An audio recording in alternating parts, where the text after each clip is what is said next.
नमस्कार दोस्तों, Uttarakhand K3 study point में आपका स्वागत है। इस चैनल में आपको उत्तराखंड BS नेगी की कंप्लीट वीडियो, परीक्षा वाण की कंप्लीट वीडियो, अजय राउत की कंप्लीट वीडियो, हिंदी लुसेंट की कंप्लीट वीडियो कराई जाएगी। अगर आप इस चैनल में नए हो तो चैनल को सब्सक्राइब करें और आपको यह वीडियो अच्छी लगती है तो लाइक और अपने दोस्तों को शेयर करें। आज का मोटिवेशन कोड जो आपको ऊर्जावान बनाएगा, लगा दो आग पानी में, जवानी उसे कहते हैं और छीन लो सिलेक्शन, कहानी उसे कहते हैं। लगा दो आग पानी में, जवानी उसे कहते हैं और छीन लो सिलेक्शन, कहानी उसे कहते हैं। दोस्तों, आपके एग्जाम जून जुलाई में पटवारी और फर्स्ट गार्ड के होने वाले हैं, इसलिए अपनी तैयारी को दुगनी रफ्तार से करें। इस वीडियो में आपके एग्जाम कंटेंट हैं, यहीं से आपके एग्जाम के क्वेश्चन आएंगे। तो दोस्तों, इस वीडियो को 1-2 बार, 3-4 बार, 5-6 बार इस वीडियो को खा डालें, चबा डालें। दोस्तों, तू हंस, तू मुस्कुरा, तू रोना कम कर दे, तू जिंदा है, तू जिंदगी की नाक में दम कर दे। दोस्तों, आज हम पढ़ेंगे उत्तराखंड की प्रमुख जनजातियाँ। दोस्तों, इससे पहले आपसे मैं कुछ कहना चाहता हूँ कि इस चैनल के हाथ पैर आप ही हैं। इस चैनल को ज़्यादा से ज़्यादा लोगों को बताइए, कम से कम उन बच्चों तक तो पहुँचाइए जिनके पास बेचारों का बुक के लिए पैसे नहीं होते हैं। गाँव में जो रहते हैं वहाँ तक इस चैनल को पहुँचाओ, ये तो आपका फ़र्ज़ बनता है दोस्तों। और कुछ थोड़ी मांग रहा हूँ मैं इस चैनल में आपको।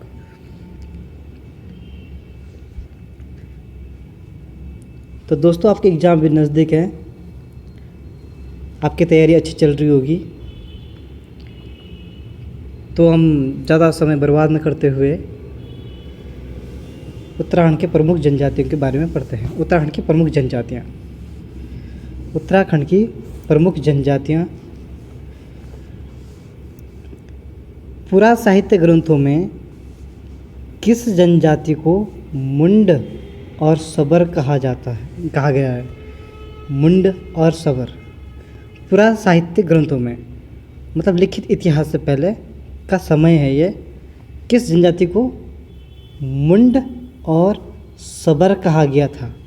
मुंड दोस्तों, कुछ याद नहीं करना आपको, केवल मुंड याद रखना। मुंड मात्र ये कोल जनजाति को कहते हैं। कोल जनजाति को मुंड व सबर कहा गया है। इसको एक याद करने का ट्रिक ये है, जो कॉल करते हैं ना, जो कॉल करते हैं तो हमारी गढ़वाली में नहीं बोलते हैं, अरे फ़ोन छोड़ तू, नहीं तो तेरे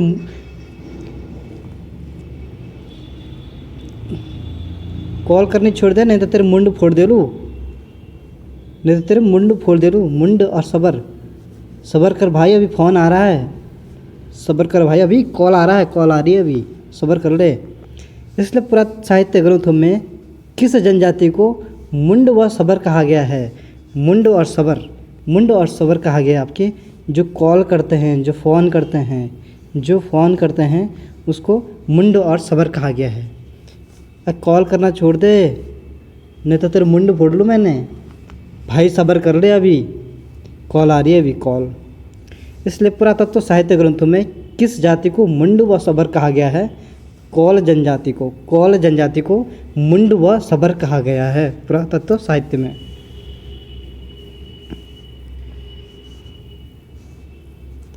किस जनजाति का प्रमुख व्यवसाय कृषि था? किस जनजाति का प्रमुख व्यवसाय कृषि था? जो लोग फ़ोन करते थे, कॉल करते थे, वो बोलते हैं कि मैं कृषि कर रहा हूँ भाई, मैं कृषि कर रहा हूँ। कोल जनजाति का प्रमुख व्यवसाय क्या था? कृषि था। किस जनजाति का प्रमुख व्यवसाय कृषि था? तो जो लोग कॉल करते थे उनका प्रमुख व्यवसाय क्या था? कृषि था। जो लोग कॉल करते थे उनका प्रमुख व्यवसाय कृषि था। जो लोग कॉल करते थे उनका प्रमुख व्यवसाय क्या था? कृषि था। किस जनजाति का प्रमुख व्यवसाय कृषि था? तो कॉल जनजाति का प्रमुख व्यवसाय कृषि था। याद हो जाएगा आपको, कॉल जनजाति का प्रमुख व्यवसाय कृषि था।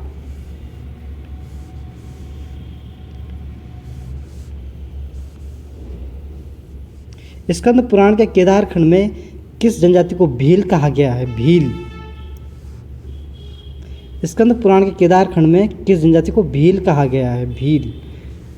तो ये भील, आप किरातों को भील कहते हैं। किरात लोग, जो लोग किराया देते हैं ना, उनको भील कहा गया है। भील। जो लोग किराया देते हैं, किराया कमरे का किराया देते हैं ना, उनको भील कहा जाता है। भील, उनको भील कहा जाता है। जो लोग किराया देते हैं उनको भील कहा गया है। और ऐसा स्कंद पुराण में किरातों के लिए क्या कहा है? भील कहा गया है। स्कंद पुराण के केदार खंड में स्कंद पुराण के केदार खंड में किस जनजाति को भील कहा गया है? जो लोग किराए देते हैं, जो लोग किराए देते हैं उनको भील कहा गया है। स्कंद पुराण के केदार खंड में किस जनजाति को भील कहा जाता है? जो लोग किराए देते हैं उनको भील कहा जाता है।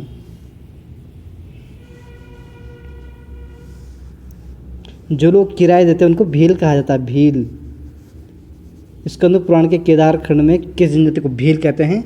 जो लोग किराए देते हैं, मतलब किरात लोगों को भील कहते हैं। स्कंद पुराण में किरात लोगों को स्कंद पुराण के केदार खंड में भील कहा गया है।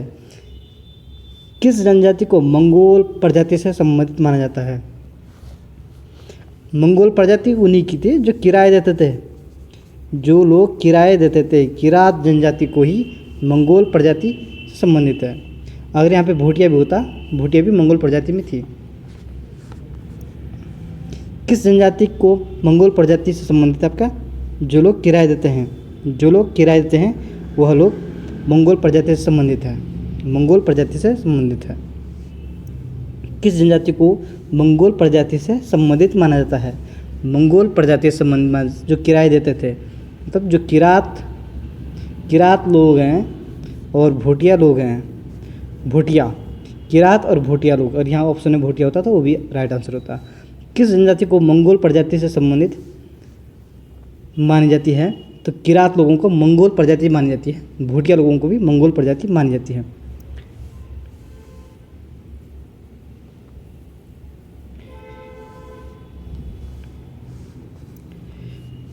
किस जनजाति के लोग लिंग पूजा में विश्वास करते थे? लिंग पूजा में विश्वास करते थे। जो लोग फोन करते थे वह लिंग की पूजा करते थे, शिवलिंग। जो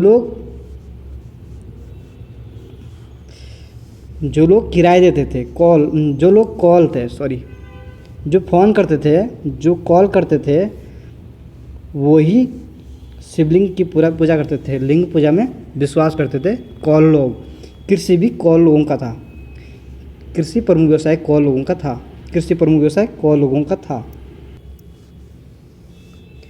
कौन सी जनजाति लिंग पूजा में विश्वास करती थी?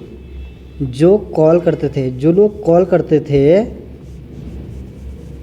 जो लोग कॉल करते थे वह लिंग पूजा में विश्वास करते थे, वह लिंग पूजा में विश्वास करते थे। जो लोग कॉल करते थे वही लोग लिंग पूजा में विश्वास करते थे। और कृषि भी इनका प्रमुख व्यवसाय था। जो लोग कॉल करते ना, उनका प्रमुख व्यवसाय भी कृषि था। कोल जनजाति के लोग लिंग पूजा में विश्वास करते थे।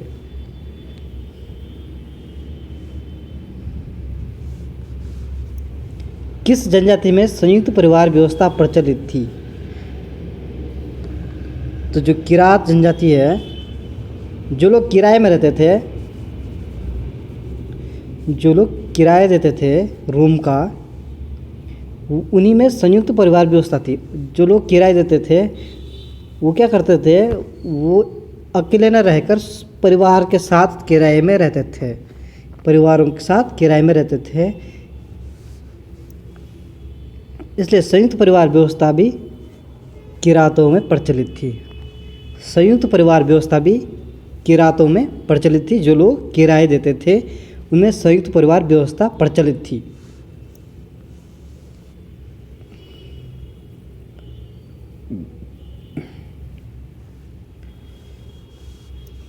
किस ग्रंथ में खसों को तंगा, कुलूत, सैन्यरथ, वनराष्ट्र कहा गया है? तो वृहत संहिता, वृहत संहिता एक ग्रंथ है। वृहत संहिता एक ग्रंथ है। इसमें जो खस होते हैं उनको तंगा, कुलूत, सैन्यरथ, वनराष्ट्र कहा गया है। किस ग्रंथ में खसों को खसों को क्या कहते हैं? पहले खसों को तंगा कहते हैं, खस को कुलूत कहते हैं, खसों को सैन्यरथ भी कहते हैं, और खसों को वन राष्ट्र कहा जाता है। खस जनजाति को वन राष्ट्र कहा जाता है, खस जनजाति को सैन्यरथ भी कहा जाता है, खस जनजाति को कुलूत भी कहते हैं, खस जनजाति को तंगा भी कहते हैं। खस जनजाति को तंगा, कुलूत, सैन्यरथ, वन राष्ट्र कहा जाता है। खस जनजाति को कुलूत, तंगा, सैन्यरथ, वन राष्ट्र कहा जाता है। और इसकी किस ग्रंथ में कहा जाता है आपका, तो वृहद संहिता में। वृहद संहिता में जो खस जनजाति है उनको तंगाक, कुलूस, सैनरथ, वनराष्ट्र कहा जाता था। घर जवाई, जेठो, छटेला, टेकुआ प्रथा किस जनजाति में प्रचलित थी। जो खस जनजाति थी, जो खस जनजाति थी उनमें घर जवाई, जेठो, छटेला, टेकुआ प्रथा प्रचलित थी। जो खस जनजाति थी उत्तराखंड में, उसमें घर जवाई प्रचलित थी। घर जवाई जाते थे ना, जेठो, छटेला और टेकुआ प्रथा। ये घर जवाई एक प्रथा थी, ये खस जनजाति में फेमस थी। और जेठो एक प्रथा भी थी, ये भी खस जनजाति में प्रसिद्ध थी। और छटेला एक प्रचलित प्रथा थी, टेकुआ प्रथा। और छटेला प्रथा, टेकुआ प्रथा, जेठो प्रथा और घर जवाई प्रथा ये खस जनजाति में फेमस थी। तो किस जनजाति में घर जवाई प्रथा प्रचलित थी। क्वेश्चन ऐसा थोड़े का पेपर में कि ये पूरा का पूरा लिख के आएगा। क्वेश्चन तो यहाँ से उठ के आएगा कि छटेला किस जनजाति में प्रचलित थी। जो छटेला प्रथा किस जनजाति में प्रचलित थी, तो आपको याद होना चाहिए खस। छटेला पूछेगा तो भी खस लिखेंगे आप। जेठो प्रथा पूछेगा तभी खस जनजाति। टेकुआ प्रथा तभी खस जनजाति आपका आंसर होना चाहिए। घर जवाई प्रथा भी आपके खस जनजाति में फेमस थी। घर जवाई प्रथा आपके खस जनजाति में प्रचलित थी। और जो जेठो वाली प्रथा है ये भी आपकी खस जनजाति में फेमस थी, प्रचलित थी। और जो छटेला प्रथा है ये भी आपकी खस जनजाति में प्रचलित थी।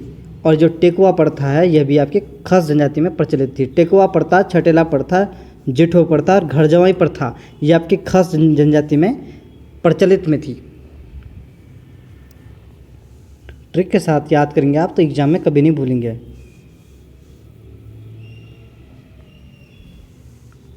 किस जनजाति की 10 उपजातियां पाई जाती है। जो भोटिया जनजाति है इसकी 10 उपजातियां पाई जाती हैं। 10 उपजातियां किसकी हैं, भोटिया जनजाति के। जैसे उत्तरकाशी में जाड़ है, चमोली में तोलछा, मालछा और पिथौरागढ़ में सोका। ये आपकी भोटिया की उपजातियां हैं। उत्तरकाशी में भोटिया की जो उपजाति है वो है जाड़। यह क्वेश्चन कई बार आ गया। जाड़ आपके उत्तरकाशी में भोटिया की उपजाति है, जो आपके बौद्ध धर्म को मानती है जाड़। और चमोली में आपके तोलछा और मालछा। मालछा के माणा में रहता है। मैंने बोला था आपको कि मालछा माणा में रहता है। मालछा, तोलछा और मालछा ये माणा में भोटिया की उपजाति रहती है। और इनको शौक रहता है पिथौरागढ़ में, इसलिए सोका जनजाति आपके पिथौरागढ़ जनजाति में निवास करती है। इसलिए भोटिया की कितनी उपजातियां हैं, 10 उपजातियां हैं भोटिया की। भोटिया की कितनी उपजातियां हैं, 10 उपजातियां हैं आपकी भोटिया जनजाति की। किस जनजाति की 10 उपजातियां पाई जाती है, तो भोटिया जनजाति की। भोटिया जनजाति की 10 उपजातियां पाई जाती हैं।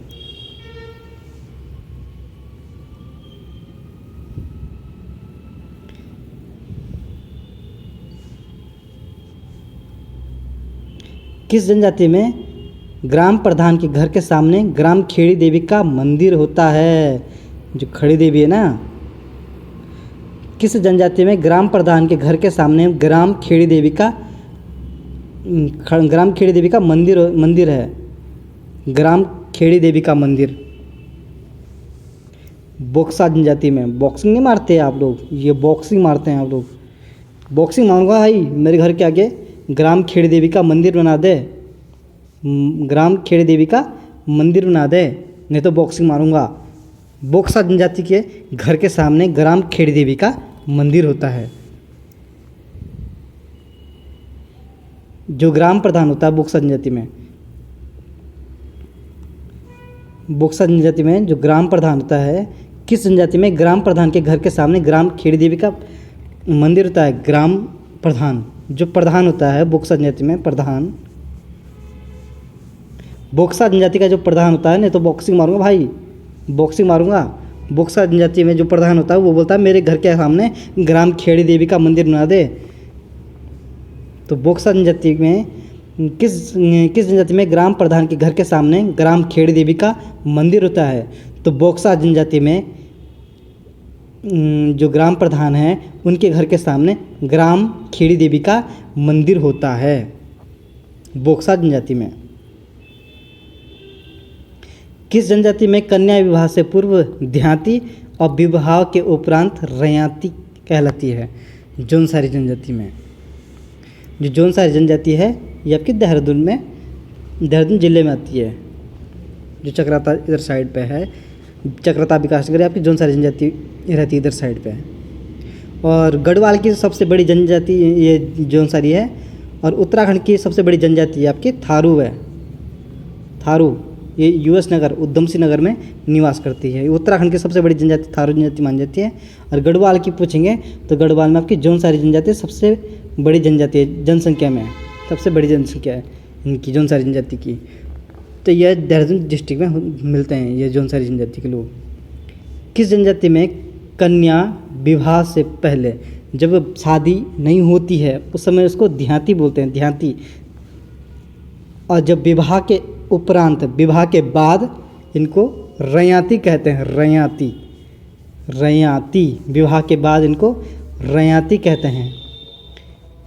तो ये जौनसारी जनजाति में कन्या को विवाह से पहले शादी से पहले देहाती बोलते हैं, देहाती।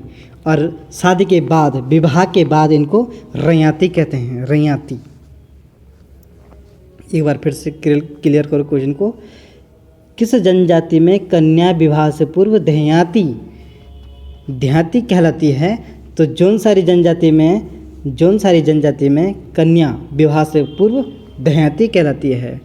क्वेश्चन फिर दोबारा आएगा कि किस जनजाति में कन्या विवाह के उपरांत शादी के बाद विवाह के उपरांत रयाती कहलाती है? तो जौनसारी जनजाति में कन्या शादी के उपरांत विवाह के उपरांत रयाती कहलाती है, रयाती। क्वेश्चन किसी भी तरीके से आयोग कुछ पूछ सकता है, यहीं से आपके क्वेश्चन बना सकता है। जरूरी नहीं कि जौनसारी पूछेगा आपसे पूछेगा विवाह के उपरांत जौनसारी जनजाति के लोग क्या कहते हैं? तो रयाती कहते हैं। और विवाह से पूर्व तो देहाती कहते हैं। विवाह से पूर्व देहाती और विवाह के उपरांत विवाह के बाद रयाती कहते हैं।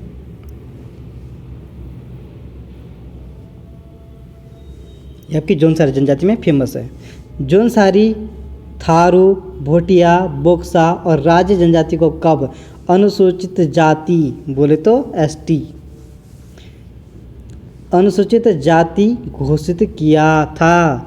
ये 1967 में जौनसारी, थारू, भोटिया, बोक्सा और राजी जनजाति को कब अनुसूचित जाति एसटी घोषित किया था?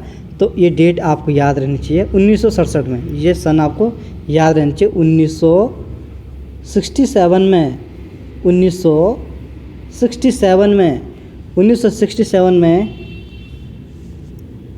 दादा भाई नौरोजी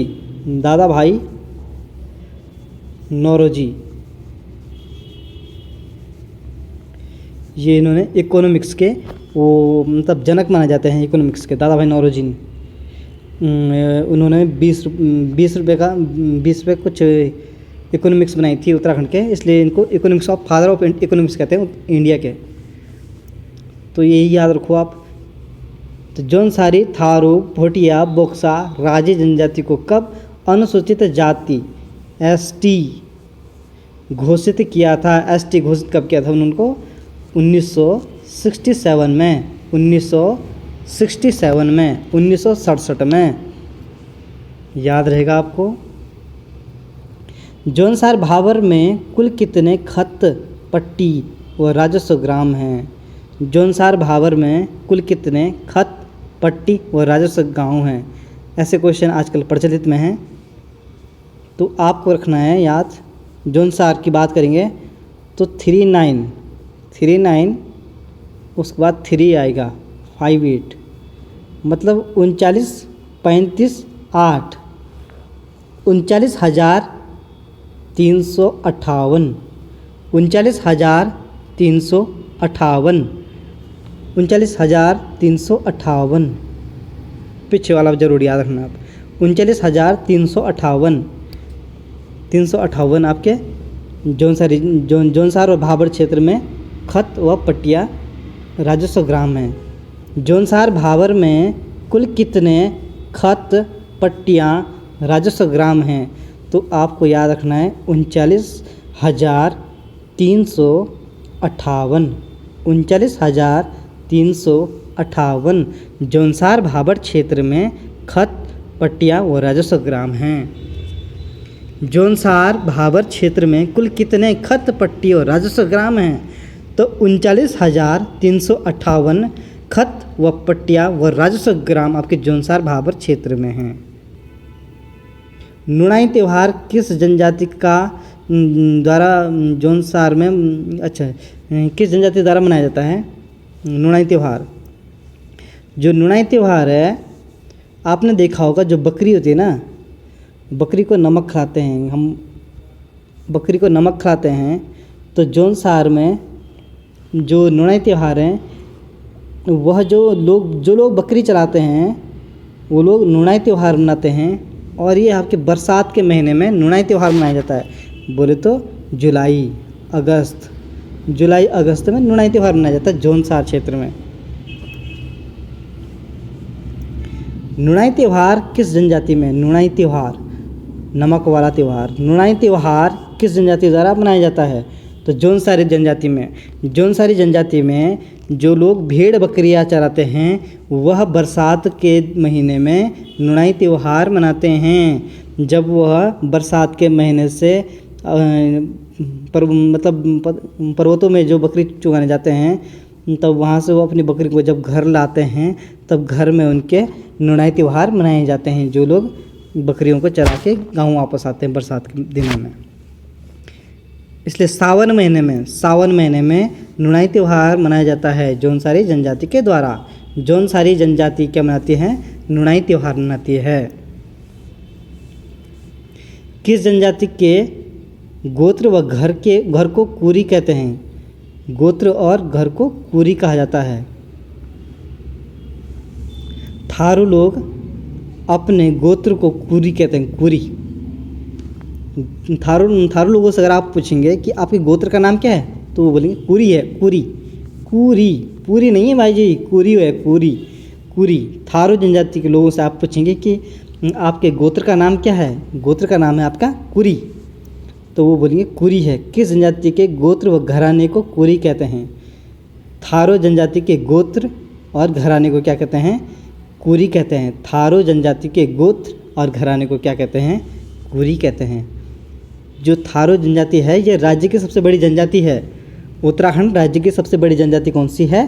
थारू जनजाति है। उसके बाद दूसरा नंबर आता है आपका जौनसारी जनजाति। उसके बाद आपका भोटिया जनजाति आती है। उसके बाद बोक्सा जनजाति आती है। उसके बाद सबसे कम आपके राजे जनजाति के लोग रहते हैं जनसंख्या की दृष्टि से। जनसंख्या की दृष्टि से सबसे बड़ी जनजाति कौन सी है? थारू जनजाति है उत्तराखंड की। थारू लोग अपने गोत्र और घराने को क्या कहते हैं? तो कुरी कहते हैं। थारू जनजाति के लोग अपने गोत्र व घराने को कुरी कहते हैं।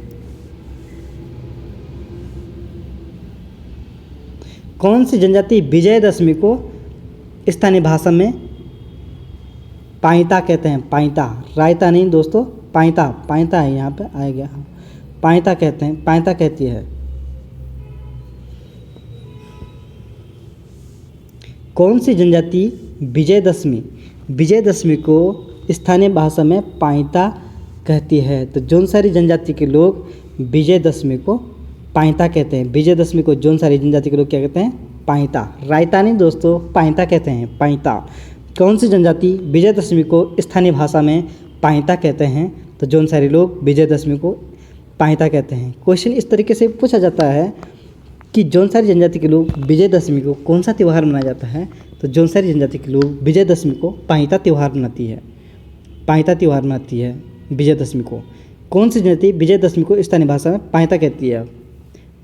तो पाइता कहती है आपके, जैसे हम विजयदशमी नहीं बोलते हैं तो जौनसारी लोग इसको पाइता बोलते हैं। पाइता हम बोलते हैं विजयदशमी, तो जौनसारी लोग इसको पाइता कहती है। कौन सी जनजाति विजयदशमी को स्थानीय भाषा में पाइता कहती है? तो जौनसारी जनजाति को विजयदशमी को पाइता कहते हैं। तो कौन सी जनजाति विजयदशमी को स्थानीय भाषा में पाइता कहती है?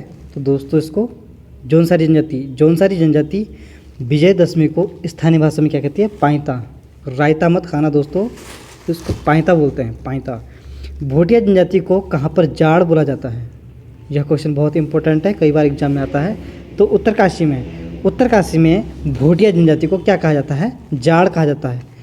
जाड़ अपने आप को जनक का वंशज मानती है और ये आप बौद्ध को मानती है, बौद्ध की पूजा करते हैं ये जाड़ लोग। भोटिया जनजाति की जो जाड़ उप बोली रहती है, इसकी भाषा आपकी रोमा है। जाड़ जो जनजाति है इसकी भाषा क्या है? रोम्बा, इसकी भाषा रोम्बा है। भोटिया जनजाति की जो जाड़ है, जाड़ उप जनजाति उत्तरकाशी में रहती है, जिसकी भाषा रोम्बा है। जिसकी भाषा क्या है? रोम्बा। जिसकी भाषा क्या है? रोम्बा है।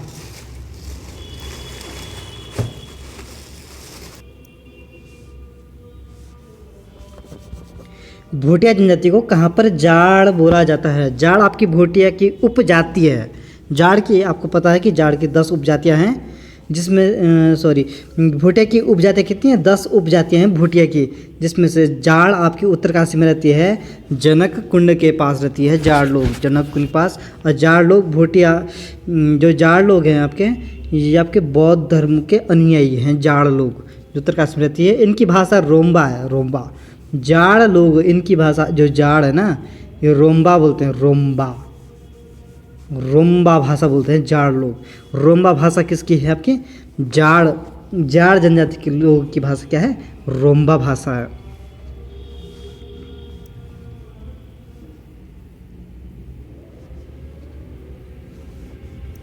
किस जनजाति में युवाओं या रंगभंग की जो प्रथा है ये प्रचलित में है? भोटिया जनजाति में। भोटिया जनजाति में युवा ग्रहों या रंगभंग का प्रचलन है। रंगभंग जो भोटिया जनजाति हैं उनमें युवा ग्रहों और रंगभंग का प्रचलन है। युवा ग्रहों और रंगभंग का प्रचलन किस जनजाति में है? तो भोटिया जनजाति में है। युवा ग्रहों या रंगभंग का प्रचलन किस जनजाति में है? तो भोटिया जनजाति में युवा ग्रहों व रंगभंग का प्रचलन है। भोटिया जनजाति में युवा ग्रहों व रंगभंग का प्रचलन है।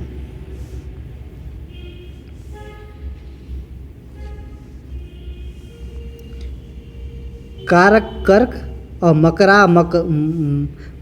मकर संक्रांति किस जनजाति के प्रमुख त्योहार है? तो राजे जनजाति के लोग, सबसे छोटी जनजाति, जनसंख्या के दृष्टि सबसे कम जनसंख्या है इसकी, राजे जनजाति के लोग। ये जंगल में रहती है, जंगल में छुरी भी ली जाती है, ये राजे जनजाति के लोग। कारका कर्क और मकर संक्रांति आपको 14 जनवरी में होती है ना, मकर संक्रांति, जिसमें खिचड़ी त्यौहार मनाते हैं। मकर संक्रांति और कर्क संक्रांति किसके प्रमुख त्यौहार हैं? तो एक राजे जनजाति के लोगों के प्रमुख त्यौहार कौन से हैं? तो राजे जनजाति के प्रमुख त्यौहार आपके कारका कर्क मकर संक्रांति। कारका कर्क मकर संक्रांति राजे जनजाति के प्रमुख त्यौहार हैं। राजे जनजाति के प्रमुख त्यौहार कौन से हैं? कारका कर्क संक्रांति और मकर संक्रांति। कर्क संक्रांति और मकर संक्रांति आपके राजे जनजाति के लोगों का प्रमुख त्यौहार है।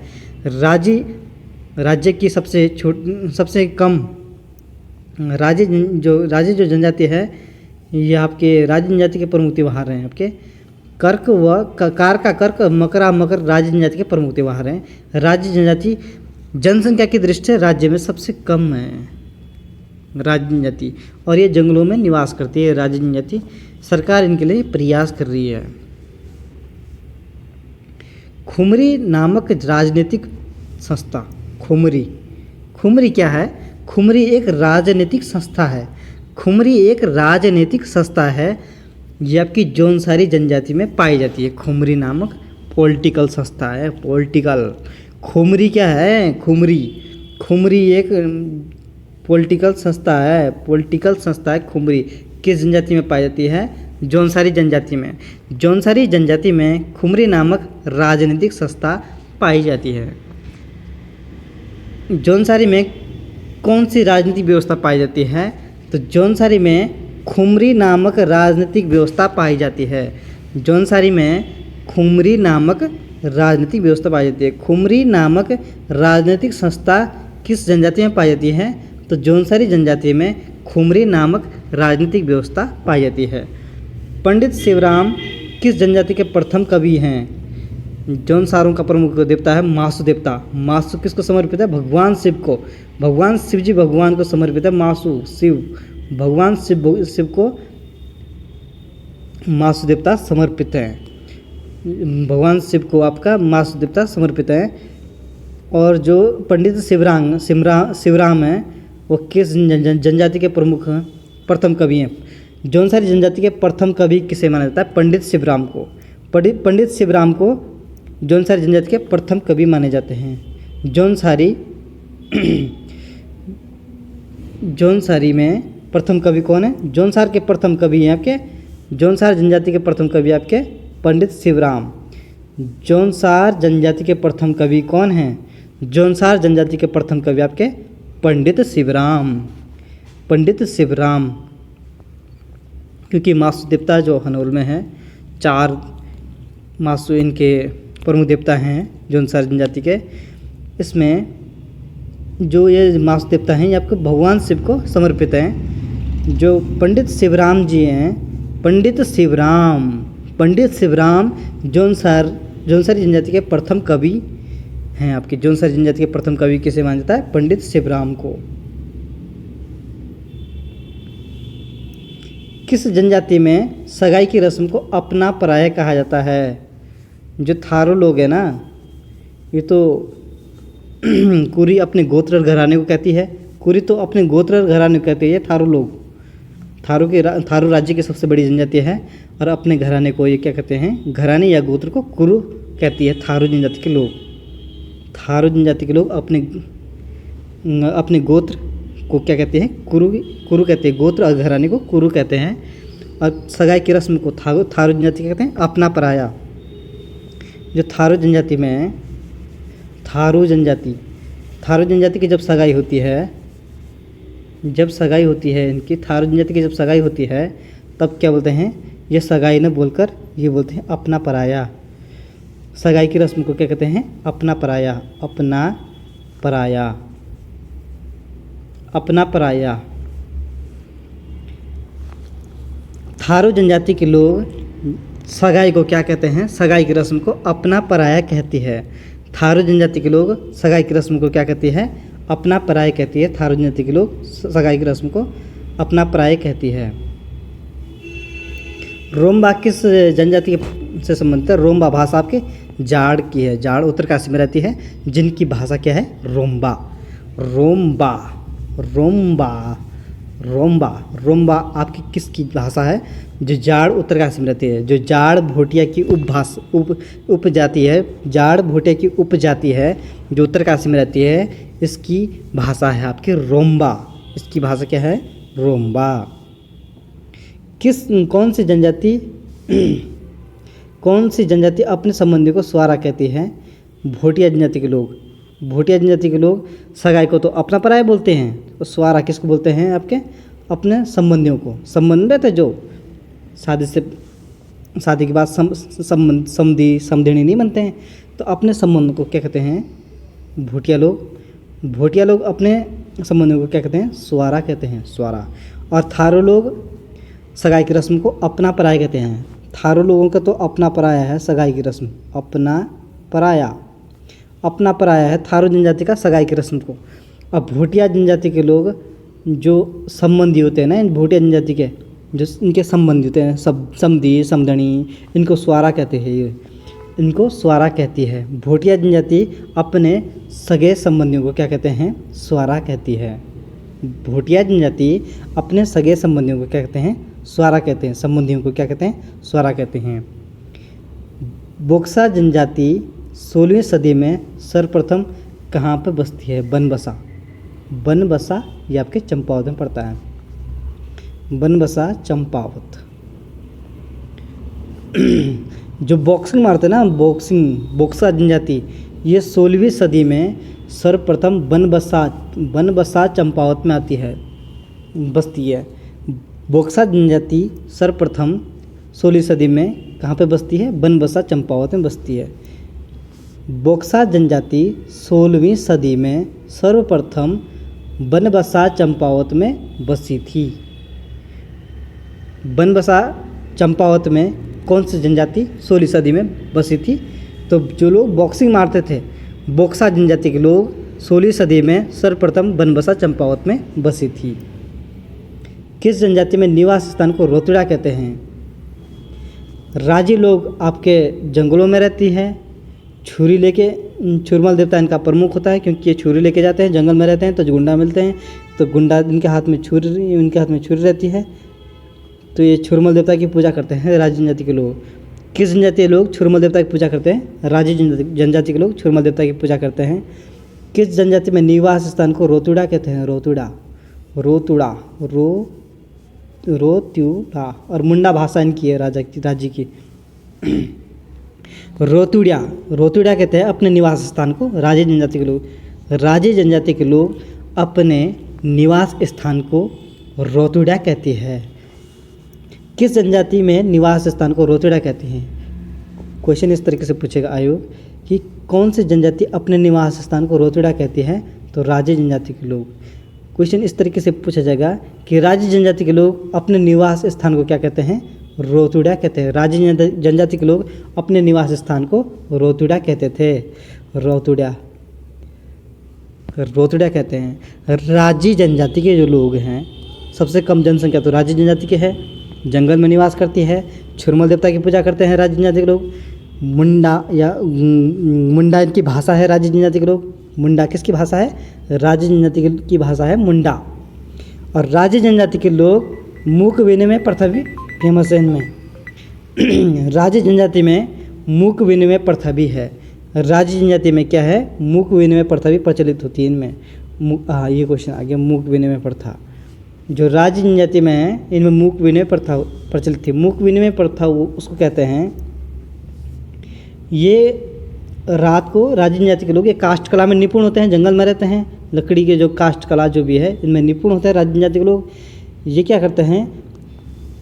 ये दूसरे जनजाति के लोग रहते हैं यहाँ पे, ये सामान बनाते हैं, जैसे टोकरी बना दी और इसको रात में यहाँ पे छोड़ देंगे, इनके घर के आगे छोड़ देंगे, और इनको जैसे नमक पानी तेल जो राशन होता है, और ये लोग सुबह उठ के यहीं पे नमक पानी तेल जो भी होगा यहाँ पे रख देंगे और इसको अपने पास रख देंगे, और ये फिर से दूसरे दिन आएंगे रात को और फिर ये अपना सामान यहाँ से ले जाएंगे। इसी को ही मूक विनिमय प्रथा कहते हैं। आपस में नहीं मिलते थे ये, इसी को ही मूक विनिमय प्रथा कहते हैं। मतलब बिना बोले ही सामान को मतलब अपनी चीज़ों को ज़रूरतमंद चीज़ों को पहुंचाना। जो राजी जनजाति के लोग हैं इनमें मूक विनिमय प्रथा फेमस थी। मूक विनिमय प्रथा किस में प्रचलित थी? तो राजी जनजाति के लोगों में। राजी जनजाति के लोगों में मूक विनिमय प्रथा प्रचलित थी। और राजी जनजाति के अपने निवास स्थान को रोतुड़ा कहती है। रोतुड़ा, फिर युड़ा। राजी जनजाति अपने निवास स्थान को रोतुड़ा कहती है। राजी जनजाति की जो भाषा है ये क्या है? गुंडा मत बोलना भाई, मुंडा है, मुंडा। राजी जनजाति की जो भाषा है ना ये मुंडा है। और राजी जनजाति मूक विनिमय प्रथा किस जनजाति में प्रचलित थी? तो राजी जनजाति में मूक विनिमय प्रथा थी। राजी जनजाति की जनसंख्या जो हमारे जनजातियों में आती है, सबसे कम जनजाति मतलब जनसंख्या इनकी राजी जनजाति के लोग, और सबसे कम शिक्षित भी राजी जनजाति के लोग हैं। राजी जनजाति के लोग छुरमल देवता की पूजा भी करते हैं। छुरमल देवता क्योंकि जंगल में रहते हैं ना राजी जनजाति के लोग। किस जनजाति को कौल व किरातों का वंश मानते हैं? राजी जनजाति के लोग, क्योंकि ये पुराने थे ना, ये कौल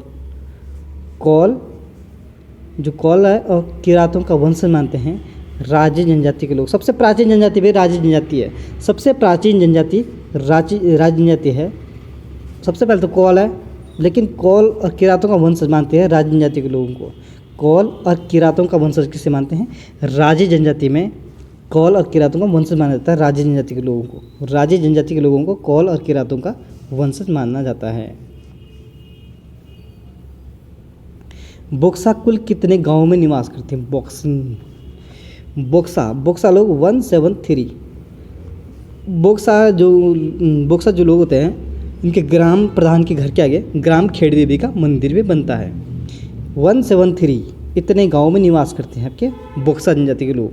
जो बोक्सा है, ये बॉक्सिंग है आपकी, ये बॉक्सिंग मार रहे हैं आपके, तो ये 173 गांव में निवास करती है।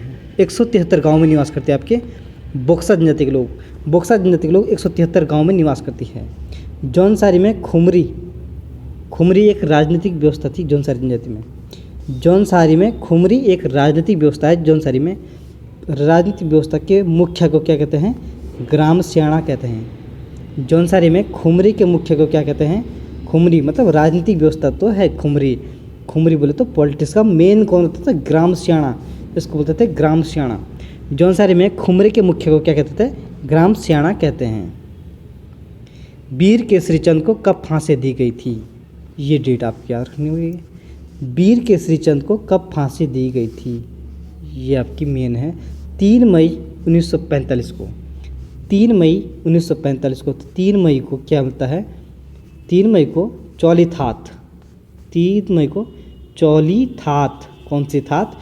चौलीथात में मेला भी लगता है वीर केसरी चंद का। वीर केसरी चंद को कब फांसी की सज़ा सुनाई गई थी? तो 3 मई 1945 को वीर केसरी चंद को फांसी की सज़ा सुनाई गई थी। 3 मई 1945 को। 3 मई को ही वीर केसरी चंद का मेला लगता है चौलीथात। विकासनगर चकरा तक साइड पड़ता है चौलीथात। यहाँ पे 3 मई को वीर केसरी चंद का मेला लगता है। वीर केसरी चंद का मेला कब लगता है? 3 मई को लगता है, क्योंकि 3 मई 1945 को इनको फांसी की सज़ा दी गई थी। वीर केसरी चंद को फांसी की सज़ा कब हुई थी? 3 मई 1945 को। 3 मई इनकी याद में ये मेला लगता है। 3 मई 1945 को वीर केसरी चंद को फांसी की सज़ा सुनाई गई थी। 3 मई 1945 को वीर केसरी चंद को फांसी की सज़ा सुनाई गई थी। नुनाई त्यौहार कब मनाया जाता है? सावन के महीने में। नुनाई त्यौहार आपके जौनसारी जनजाति में फेमस है। नुनाई त्यौहार आपके जौनसारी जनजाति में होता है। जौनसारी जनजाति में जो लोग बकरी चुगाते थे जंगलों में, जब सावन के महीने में अपने गांव में आते हों, अपने घर में आते हैं, तो वहाँ पे नुनाई त्यौहार मनाया जाता है जौनसारी जनजाति में। बेबी की, बोयदोद की और बाजदिया नामक समाज में प्रचलित है जौनसारी जनजाति। जो बेबी की, बोयदोद की और बाजदिया नामक समाज में प्रचलित है जौनसारी जनजाति में। जौनसारी जनजाति में नामक समाज में प्रचलित है बेबी की। किस जनजाति में समाज में प्रचलित है? बेबी की, बोयदोदिकी और बाजदिया नामक विवाह। ये विवाह प्रचलित है। विवाह के हैं ये टाइप आपके विवाह के हैं। बेबी के विवाह आपके जौनसारी जनजाति में प्रचलित है। बोयदोदिकी विवाह आपके जौनसारी जनजाति में फेमस है। और बाजदिया विवाह आपके जौनसारी जनजाति में फेमस है। बाजदिया विवाह आपके जौनसारी जनजाति में प्रचलित है।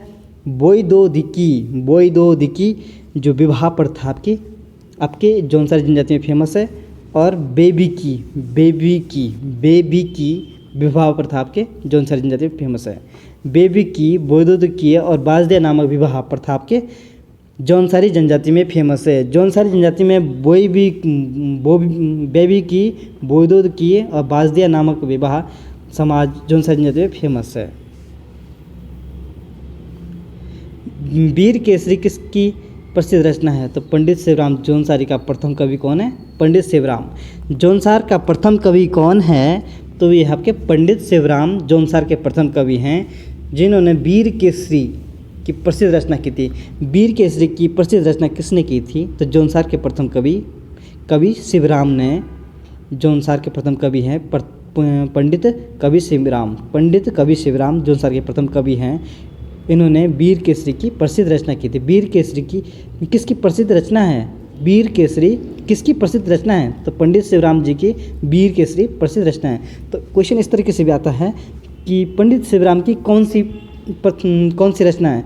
तो निम्न में से आपके पास कई किताबों का नाम दिया जाएगा, तो उसमें क्वेश्चन होगा कि पंडित शिवराम की निम्न में से कौन सी रचना प्रसिद्ध है?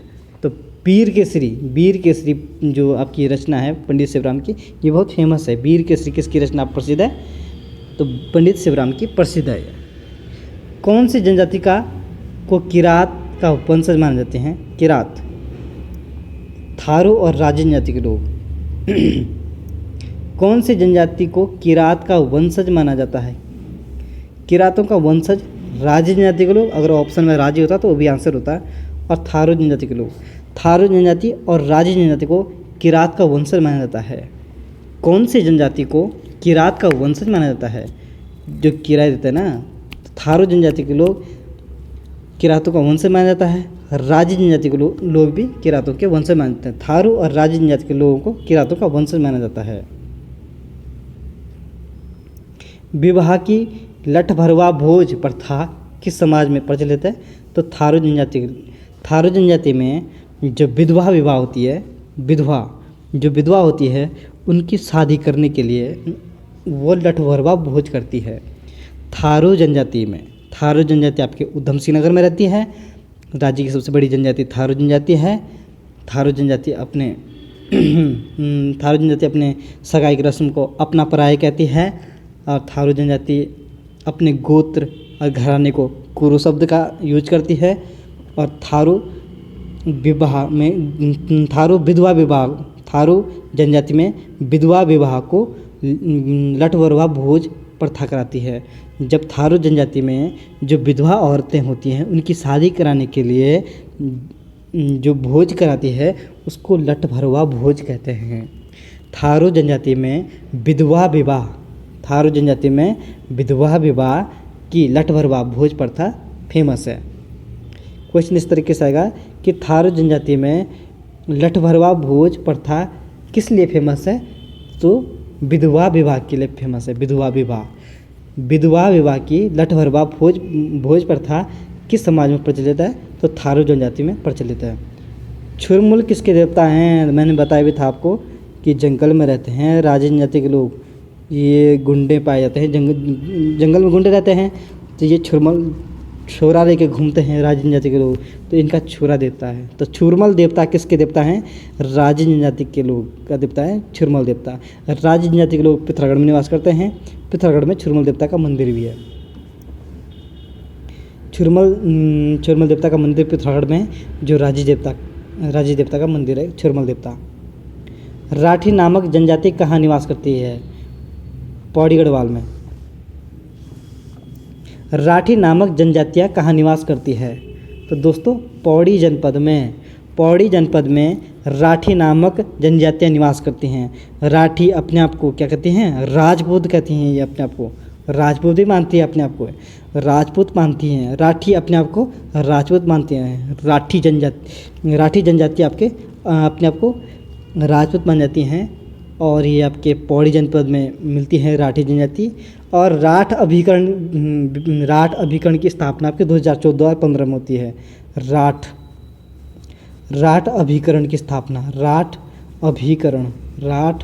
अभिकरण की स्थापना 2014 और 2015 में होती है। राठ अभिकरण की स्थापना 2014 और 2015 में होती है। और राठी जनजाति आपके पौड़ी जनपद में निवास करती है। राठी जनजाति आपके पौड़ी जनपद में निवास करती है। तुबेरा, तिमली और बाजू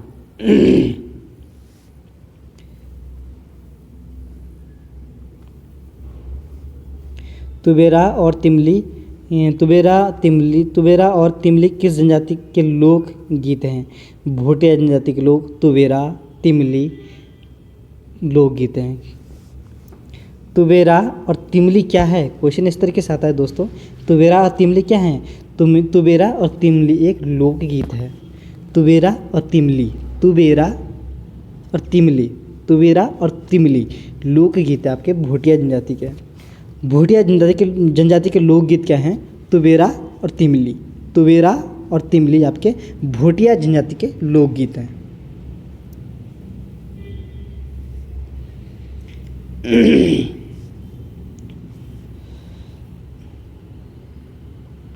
राजे जनजाति के लगभग कितने प्रतिशत लोग पिथौरागढ़ में निवास करते हैं? राजे जनजाति पिथौरागढ़ में रहती है आपके 66%, लगभग 66%।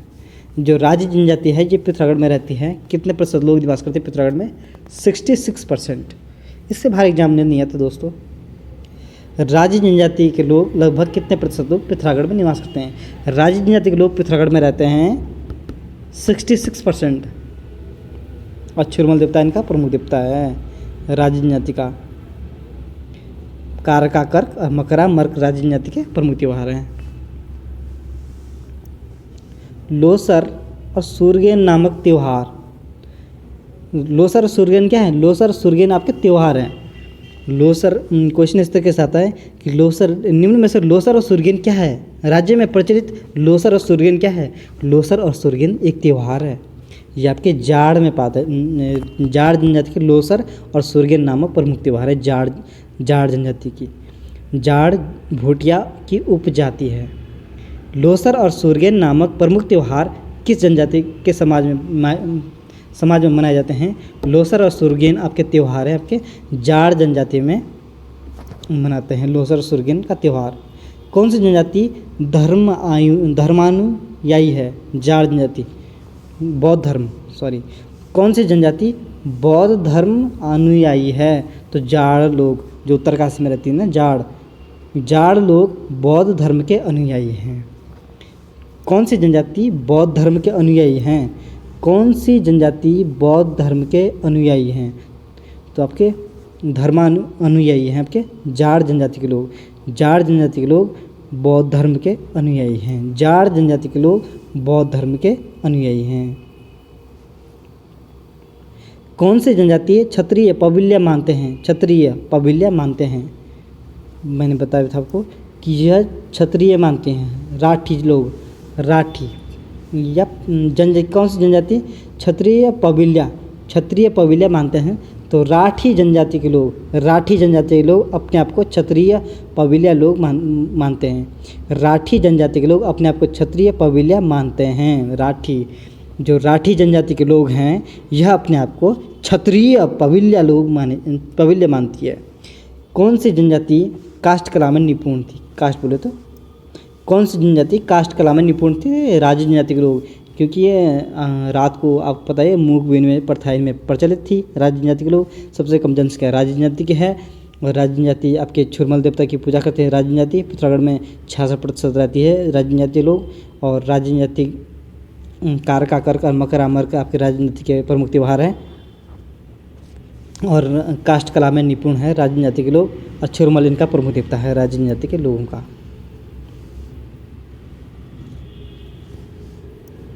कौन सी जनजाति रच भैंसी भाषा बोलती है? बोक्सा जनजाति। ये आपका बॉक्सिंग मारते हैं, बॉक्सिंग मुक्का मारते हैं। जो बोक्सा जनजाति है ये आपकी रच भैंसी ये भैंस है जी, इसको भैंस मान दो। जो बोक्सा जनजाति है ये आपकी रच भैंसी, ये भैंस के ऊपर राम लिख रहा है, राम सिख रहा है। भैंस में स्लेट नहीं है ना पास, तो भैंस की पीठ पे लिख रहे हैं ये राम। बोक्सा जनजाति के लोग रच भैंसी भाषा बोलते हैं। रच भैंसी भाषा कहाँ के लोग बोलते हैं? रच भैंसी भाषा आपके बोक्सा जनजाति के लोग, जो लोग बॉक्सिंग मारते हैं ना वही रच भैंसी भाषा बोलते हैं, क्योंकि तो वो खतरनाक होते हैं ना बॉक्सिंग मारने वाले लोग, इसलिए रच भैंसी वाला भाषा बोलते हैं। कौन से जनजाति के लोग रच भैंसी भाषा बोलते हैं? तो बोक्सा जनजाति के लोग रच भैंसी भाषा बोलते हैं। बोक्सा लोग कौन सी भाषा बोलते हैं? क्वेश्चन इस तरीके से आएगा कि बोक्सा लोग कौन सी भाषा बोलते हैं? बोक्सा जनजाति के लोग कौन सी भाषा बोलते हैं? तो रच भैंसी भाषा बोक्सा जनजाति में बोली जाती है। भूमियाल, ग्वाल, बैगरैमचिम नामक देवी देवताओं की पूजा भूटिया जनजाति के लोग करते हैं। भूमियाल, ग्वाल, भूमियाल, ग्वाल, बैगरैमचिम नामक देवी देवता हैं। भूमियाल देवता भूटिया का देवता है, ग्वाल देवता भूटिया का देवता है, बैगरैमचिम देवता भूटिया जनजाति का है। जो भूमियाल देवता हैं, भूमियाल देवता की पूजा भूटिया लोग करते हैं। बहुत से लिखो भूटिया, भूमियाल देवता की पूजा भूटिया लोग करते हैं। भूमियाल देवता की पूजा भूटिया जनजाति के लोग करते हैं। और ग्वाल देवता की पूजा भी भूटिया जनजाति के लोग करते हैं। बैगरैमचिम देवता की पूजा भूटिया जनजाति के लोग करते हैं। भूटिया जनजाति के लोग भूमियाल, ग्वाल, बैगरैमचिम देवता की पूजा करते हैं। भूटिया जनजाति के लोग भूमियाल, ग्वाल, बैगरैमचिम नामक देवी देवताओं की पूजा करते हैं भूटिया जनजाति के लोग। चैती और नोबी नामक त्यौहार आपके चैती और नोबी नामक त्यौहार बक्सा जनजाति में मनाए जाते हैं। चैती और नोबी। चैती का त्यौहार आपके बक्सा जनजाति के लोग मनाते हैं। बक्सा जनजाति के लोग चैती और नोबी त्यौहार मनाते हैं। चैती और नोबी त्यौहार हैं। चैती और नोबी क्या हैं? चैती और नोबी त्यौहार हैं। ये आपके बक्सा जनजाति के लोग मनाते हैं। चैती और नोबी त्यौहार बक्सा जनजाति के लोग मनाते हैं। चैती और नोबी त्यौहार बक्सा जनजाति के लोग मनाते हैं। बिरादरी पंचायत नामक न्याय एवं कानून व्यवस्था समाज में प्रचलित। बिरादरी बक्सा जनजाति में बिरादरी, बक्सा और थारू में दोनों में मिलती है। थारू होती है यहाँ पर, थारू अगर ऑप्शन होता है वो भी राइट आंसर होता है। थारू। बक्सा और थारू जनजाति के जो न्याय पंचायत है, बिरादरी पंचायत नामक न्याय कानून व्यवस्था किस समाज में देखने को मिलती है? जो लोग बॉक्सिंग मारते हैं। बक्सा जनजाति और थारू जनजाति। बक्सा और थारू जनजाति में बिरादरी पंचायत नामक न्याय एवं कानून व्यवस्था समाज में देखने को मिलती है। बिरादरी पंचायत नामक न्याय एवं कानून व्यवस्था किस समाज में देखने को मिलती है? बक्सा जनजाति में बिरादरी पंचायत नामक न्याय एवं कानून व्यवस्था समाज में देखने को मिलती है। बक्सा जनजाति के विवाह के अवसर पर हाथों में रुमाल लेकर पौड़ा नृत्य करती है। विवाह के अवसर पर भूटिया लोग कौन सा नृत्य करते हैं? विवाह के अवसर पर भूटिया लोग हाथों में हाथ लेकर पौड़ा नृत्य करती है। पौड़ा नृत्य का संबंध किस जनजाति से? भूटिया जनजाति से आपका पौड़ा नृत्य का संबंध किस जनजाति से? भूटिया जनजाति से। पौड़ा नृत्य भूटिया लोग किस अवसर पर करते हैं? जब शादी होती है, जब विवाह या शादी होती है उस समय पौड़ा नृत्य करते हैं भूटिया जनजाति के लोग। पौड़ा नृत्य कौन करते हैं? रुमाल में, हाथों में रुमाल होता है इनका, फिर हाथों में रुमालों को घुमाती है शादी में, हाथ में रुमाल लेके शादी में घुमाती है। विवाह के अवसर पर हाथों में रुमाल लेकर पौड़ा नृत्य करती है भूटिया जनजाति के लोग। भूटिया जनजाति के लोग का देवता है बैगरैमचिम, आपके भूटिया जनजाति का देवता है। भूमियाल और ग्वाल देवता आपके भूटिया जनजाति के देवता हैं। विवाह के अवसर पर हाथों में रुमाल लेकर पौड़ा नृत्य भी आपके भूटिया जनजाति करती है। और महान हिमालय में सबसे ज़्यादा भूटिया जनजाति के लोग रहते हैं। महान हिमालय में व्यापार भी भूटिया जनजाति के लोग करते हैं। व्यापार भी भूटिया जनजाति का प्रमुख व्यवसाय है ये व्यापार इनका। किस समाज में मृतक की आत्मा की शांति के लिए गवान संस्कार किया जाता है? भूटिया जनजाति में। गवान देवता भी भूटिया जनजाति में होते हैं, इसलिए मृतक की आत्मा को शांति के लिए गवान संस्कार किया जाता है। गवान संस्कार, गवन संस्कार किया जाता है भूटिया जनजाति में। भूटिया जनजाति में गवन संस्कार किया जाता है मृतक की आत्मा की शांति के लिए। मृतक की आत्मा की शांति के लिए भूटिया जनजाति के लोग कौन सा संस्कार किया जाता है? तो गवन संस्कार किया जाता है। किस समाज में मृतक की आत्मा की शांति के लिए गवन संस्कार किया जाता है? तो भूटिया जनजाति में मृतक की आत्मा की शांति के लिए है गवन संस्कार किया जाता है। गवन संस्कार कब किया जाता है, किस लिए किया जाता है? मृतक की आत्मा की शांति के लिए। गवन संस्कार मृतक की आत्मा की शांति के लिए किया जाता है भोटिया जनजाति के लोगों को द्वारा। भोटिया जनजाति के द्वारा मृतक की आत्मा की शांति के लिए गौन संस्कार किया जाता है। बोक्सा लोग रचभैसी भाषा बोलते हैं। जो बॉक्सिंग मारते हैं ना, भैंस के ऊपर रह के, वो राम नहीं लिखते हैं, बॉक्सिंग रचभैसी भाषा बोलते हैं। रचभैसी भैंस है ना, तो भैंस के ऊपर राम तो लिखते हैं, वो रचभैसी जो बॉक्सिंग मारते हैं ना, वो बोक्सा लोग रचभैसी भाषा बोलते हैं। बोक्सा लोग रचभैसी भाषा बोलते हैं। किस जनजाति में प्रत्येक 12 वर्ष में कंडाली उत्सव मनाया जाता है? कंडाली उत्सव भोटिया जनजाति में मनाते हैं। और भोटिया लोग जब विवाह होता है उस समय हाथों में रुमाल लेके नाचते हैं, तो पौड़ा नृत्य कहते हैं उसको, पौड़ा नृत्य कहते हैं। हाथों में रुमाल लेके नाचते हैं उसको पौड़ा नृत्य कहते हैं। तो आपके भोटिया जनजाति के लोग करते हैं। भोटिया लोगों में एक कंडाली उत्सव मनाया जाता है। भोटिया जनजाति में कंडाली उत्सव कितने वर्ष में मनाया जाता है? तो 12 वर्ष में। जब हम नंदा देवी की जो यात्रा होती है वो भी 12 वर्ष में एक बार की जाती है। आपका जो कुंभ होता है, कुंभ भी 12 वर्ष का होता है, 12 वर्ष में एक बार कुंभ आता है। उस तरीके से भोटिया जनजाति में कंडाली नामक जो उत्सव होता है, भोटिया जनजाति में जो काला दिखाते हैं आप, कंडाली की सब्जी खाते हैं, उसी तरीके का भोटिया जनजाति में एक उत्सव होता है। कंडाली उत्सव भोटिया जनजाति में होता है। कंडाली उत्सव भोटिया जनजाति के लोग मनाते हैं। कंडाली उत्सव कौन सी जनजाति के लोग मनाते हैं? तो भोटिया जनजाति के लोग कंडाली उत्सव मनाते हैं। कंडाली उत्सव कितने वर्ष के बाद मनाया जाता है? तो 12 वर्ष के बाद मनाया जाता है कंडाली उत्सव। 12 वर्ष के बाद मनाया जाता है कंडाली उत्सव। 12 वर्ष में एक बार होता है कंडाली उत्सव है। भोटिया जनजाति लगभग कितने गांव में निवास करते हैं? 291 गांव में रहती है भोटिया जनजाति के लोग। भोटिया जनजाति के लोग लगभग कितने गांव में निवास करते हैं? तो 291 गांव में निवास करते हैं भोटिया जनजाति के लोग। भोटिया जनजाति के लोग लगभग कितने गांव में निवास करते हैं? तो 291 भोटिया जनजाति 291 गाँव में निवास करती है भोटिया जनजाति। 291 गाँव में निवास करती है भोटिया जनजाति। किस समाज में बड़वायक सबसे उच्च माने जाते हैं? बड़वायक सबसे उच्च माना जाता है आपका थारू जनजाति में। क्वेश्चन इस तरीके से पूछा जाएगा, बड़वायक थारू जनजाति में सबसे उच्च किसे मानते हैं? तो बड़वायक, जो बड़ा भाई होता है, बड़वायक। तो थारू जनजाति में बड़वायक सबसे उच्च माना जाता है। थारू जनजाति में बड़वायक को सबसे ऊंचा माना जाता है। थारू जनजाति में बड़वायक को सबसे ऊंचा माना जाता है। थारू जनजाति के लोग बड़े भाई को सबसे ऊंचा मानते हैं।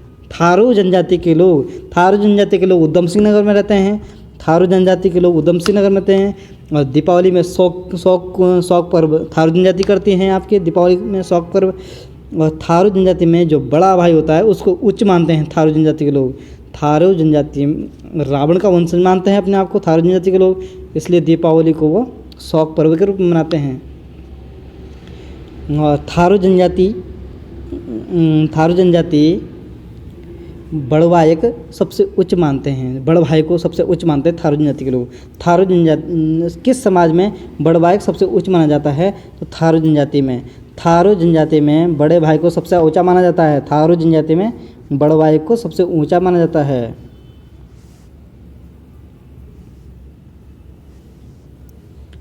रणा, रात, गौड़वाणा, सिलासु किस जनजाति के लोकगीत हैं? क्वेश्चन इस तरीके से आता है दोस्तों, यूपीएससी अब नए क्वेश्चन बनाने लगा, मॉडरेट बनाने लगा क्वेश्चन को। रणा रात, कौन सी रात? रणा रात गॉड बड़ा, रणा रात गॉड बड़ा है। रणा रात गॉड बड़ा। सिलांसु है ये। सिलांसु किस जनजाति के लोकगीत हैं? रणा रात, गौड़ बड़ा, सिलांसु किस जनजाति के लोकगीत हैं? तो जौनसारी के लोकगीत हैं आपके, जौनसारी जनजाति के लोकगीत हैं आपके। क्वेश्चन इस तरीके से आएगा, रणा रात, गौड़ बड़ा और सिलांसु जौनसारी जनजाति का क्या है? ये आपका खाना है या भोजन पदार्थ है? ये आपका क्या है? ये आपका लोकगीत है। ये आपको याद होनी चाहिए, ये लोकगीत है। रणारात, गोड़बड़ा और सिलांशु जौनसारी जनजाति के लोकगीत हैं। जौनसारी जनजाति के लोकगीत कौन से हैं? रणारात, गोड़बड़ा, सिलांशु जौनसारी जनजाति के लोकगीत हैं। रणारात, गोड़बड़ा, सिलांशु जौनसारी जनजाति के लोकगीत हैं। जौनसारी जनजाति के लोकगीत हैं। रणारात, गोड़बड़ा, सिलांशु किस जनजाति के लोकगीत हैं? जौनसारी जनजाति के लोकगीत हैं। 2011 की जनगणना के आधार पर अनुसूचित जनजाति का लिंगानुपात कितना है? अनुसूचित जनजाति, अनुसूचित जनजाति, अनुसूचित जनजाति बोले तो एसटी, बोले तो एसटी। एसटी की जो आपका लिंगानुपात है, पर एसटी में आते हैं ना ये जो हमारे 5 जनजातियाँ हैं, भोटिया, जौनसारी, राजी, थारू, ये आपके 5 जौनसारी, ये आपके 5 जनजातियाँ हैं। 5 जनजातियाँ हैं राज्य में, अनुसूचित जाति में आते हैं ये एसटी में। 1967 में इनको एससी घोषित किया गया था। इनको 1967 में एससी घोषित किया गया था। 2011 की जनगणना के आधार पर अनुसूचित जनजाति का लिंगानुपात कितना है? तो 963। ये तो उत्तराखंड का लिंगानुपात है ही। 2011 के अनुसार उत्तराखंड का लिंगानुपात कितना है? तो 963 है। 2011 के अनुसार उत्तराखंड का लिंगानुपात कितना है? तो 963 है उत्तराखंड का लिंगानुपात भी। इसमें आपको रट्टा मारने की कोई ज़रूरत भी नहीं है। 963 तो उत्तराखंड का लिंगानुपात है 2011 की जनगणना के अनुसार। हमारी जनगणना हमारा भविष्य। 2011 की जो जनगणना है उसकी जो थीम है, हमारी जनगणना हमारा भविष्य है। तो 2011 की जनगणना के अनुसार अनुसूचित जाति और अनुसूचित जनजाति, अनुसूचित जाति बोले तो एसटी, अनुसूचित जनजाति पूछेगा तो एससी। एससी का तो आपको 936 है। एससी का कितना है? 936 है। एससी का कितना है? एससी का लिंगानुपात कितना है राज्य में 2011 के जनगणना के अनुसार? एससी पूछेगा, अगर एससी पूछेगा, इस चीज़ को आप इंग्लिश में ज़रूर देख लेना, कन्फ्यूज मत होना एग्जाम में। एससी का लिंगानुपात होता है आपका 936।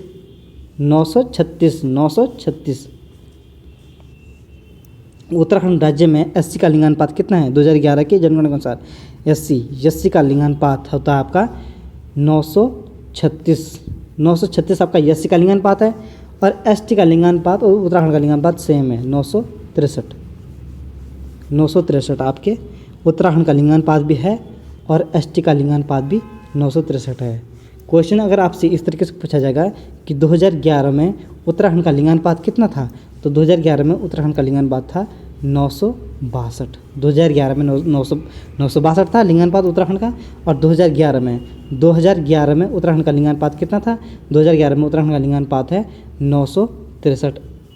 अब क्वेश्चन इस तरीके से पूछा जाता है कि 2001 से 2011 में लिंगानुपात में कितने की वृद्धि हुई है? तो केवल 1 नंबर की वृद्धि हुई है। केवल 1 वृद्धि हुई है, ओनली 1 वृद्धि हुआ, मतलब 963 हमारा लिंगानुपात। और यहीं पे आपका एससी का लिंगानुपात कितना है? एससी का लिंगानुपात आपका 936 आपका एससी का लिंगानुपात है उत्तराखंड में। और एसटी का लिंगानुपात कितना है? एसटी का लिंगानुपात है आपका 963, जो उत्तराखंड का वर्तमान लिंगानुपात है। जौनसार भाबर में दीपावली को दिया ही कहते हैं। दीपावली में दिया, ये दिया होता है ना, ये इस तरीके से ये दिया होता है। तो दीपावली में दिया ही मनाएंगे। जौनसार में दियाई त्यौहार आपके जौनसार जनजाति में मनाई जाती है। जो दियाई त्यौहार है, दियाई त्यौहार जौनसारी जनजाति में फेमस है। दियाई त्यौहार किस जनजाति में प्रचलित है? दियाई त्यौहार आपके जौनसार भाबर क्षेत्र में प्रचलित है और यह दियाई त्यौहार आपके दीपावली में मनाया जाता है। फादर ऑफ जौनसार भाबर किसे कहते हैं? फादर ऑफ जौनसार भाबर किसे कहते हैं? भाव सिंह चौहान को। इसको ज़्यादा याद करने की ज़रूरत नहीं है। भाव सिंह चौहान को, जिसको फादर बना दिया जौनसार लोगों ने, उसने भाव खा लिया। ये भयंकर, मुझे तो फादर मान लिया, अब मैं भाव खाता हूँ। तो वो भाव सिंह चौहान जी हैं। फादर ऑफ जौनसार कौन है? फादर ऑफ जौनसार हैं आपके भाव सिंह चौहान। भाव सिंह चौहान कहाँ के निवासी हैं? भाव सिंह चौहान जी आपके जौनसार के निवासी। जिन्हें फादर ऑफ जौनसार कहा जाता है। फादर ऑफ जौनसार किसे कहते हैं? भाव सिंह चौहान को फादर ऑफ जौनसार कहते हैं। फादर ऑफ जौनसार भाबर किसे कहते हैं? फादर ऑफ जौनसार भाबर भाव सिंह चौहान को कहा जाता है, क्योंकि इनको फादर मान लिया गया ना, तो भाव तो खाएगा ही। भाव सिंह चौहान को फादर ऑफ जौनसार कहते हैं। फादर ऑफ जौनसार किसे कहते हैं? भाव सिंह चौहान को फादर ऑफ जौनसार कहते हैं। कौन सी जनजाति दीपावली को शौक पर्व के रूप में मनाती है? थारू जनजाति के लोग। थारू जनजाति के लोग दीपावली को शौक पर्व के रूप में मानते हैं, क्योंकि अपने आप को रावण का वो मानते हैं, पूर्वज मानते हैं। रावण को पूर्वज मानती है, तो राम जी जब घर आते हैं तो दिया जलते हैं। तो इसी तरीके से इनको मतलब थारू जनजाति के लोग थारू जनजाति के लोग दीपावली के जो पर्व होता है दीपावली, तो उस समय ये दीपावली को शौक पर्व के रूप में मनाते हैं। पर्व तो मनाते हैं पर शौक के रूप में मनाते हैं। शौक पर्व के रूप में थारू जनजाति के लोग मनाते हैं। थारू जनजाति आपके उधम सिंह नगर में रहती है। थारू जनजाति उधम सिंह नगर में रहती है। सबसे बड़ी जनजाति राज्य की थारू जनजाति है। थारू जनजाति अपने सगाई की रस्म को क्या कहते हैं? अपना पराई यही जनजाति कहते हैं थारू जनजाति के लोग। खिचड़ी त्यौहार भी थारू जनजाति के खिचड़ी त्यौहार आपके थारू जनजाति के लोग मनाते हैं, खिचड़ी त्यौहार। और उधम सिंह नगर में रहती है थारू जनजाति। बजहर नामक त्यौहार जेठ व बैसाख में मनाया जाता है। जेठ व बैसाख में किस जनजाति के द्वारा मनाया जाता है? अच्छा, जेठ और बैसाख। जेठ और बैसाख में थारू जनजाति के लोग बजहर नामक त्यौहार कौन सी जाति मनाती हैं? बजहर नामक त्यौहार थारू जनजाति के लोग बजहर नामक त्यौहार मनाते हैं। थारू जनजाति के लोग बजहर नामक त्यौहार मनाती हैं। दीपावली में शौक पर्व भी थारू लोग करते हैं। थारू जनजाति के लोग दीपावली में शौक और बड़वायक इनका सबसे उच्च होता है। थारू जनजाति में बड़ा भाई क्या होता है? सबसे उच्च माना जाता है बड़वायक सबसे उच्च होता है थारू जनजाति में। और बजहर नामक त्यौहार थारू जनजाति में जेठ और बैसाख में मनाया जाता है। बैसाख और जेठ में मनाया जाता है। आपका बजहर नामक त्यौहार है वो थारू जनजाति के लोग कब मनाते हैं? बजहर नामक त्यौहार थारू जनजाति के लोग जेठ और बैसाख में मनाते हैं। ज्येष्ठ और बैसाख में मनाते हैं। महान हिमालय की सबसे बड़ी जनजाति आपकी भोटिया जनजाति है। महान हिमालय की सबसे बड़ी जनसंख्या वाली जनजाति कौन सी है? भोटिया जनजाति महान हिमालय की सबसे बड़ी जनसंख्या वाली जनजाति है, भोटिया जनजाति। धन्यवाद दोस्तों। वीडियो को अपना प्यार ज़रूर दें। जो वीडियो आपको कैसी लगती है कमेंट बताएं करें और शेयर करें दोस्तों। आप लोग तो शेयर भी नहीं करते हैं दोस्तों। मैं आपके लिए अच्छे कंटेंट लाऊंगा दोस्तों, जो आपके एग्ज़ाम के लिए अति महत्वपूर्ण ब्रह्मास्त्र की तरह साबित होगी दोस्तों। इस वीडियो को 2-3 बार ज़रूर देखें दोस्तों, ताकि ये आपको कंसेंट को क्लियर होते जाए आपके माइंड में, एग्ज़ाम में आप भूलें ना। तो दोस्तों अपनी तैयारी को मजबूती के साथ करें, क्योंकि आपके एग्ज़ाम भी होने वाले हैं। धन्यवाद दोस्तों। और एग्ज़ाम डेट का इंतज़ार न करें दोस्तों, अपनी तैयारी को करते रहें कंटिन्यू। यही आपका सफलता का मूल मंत्र होगा। धन्यवाद।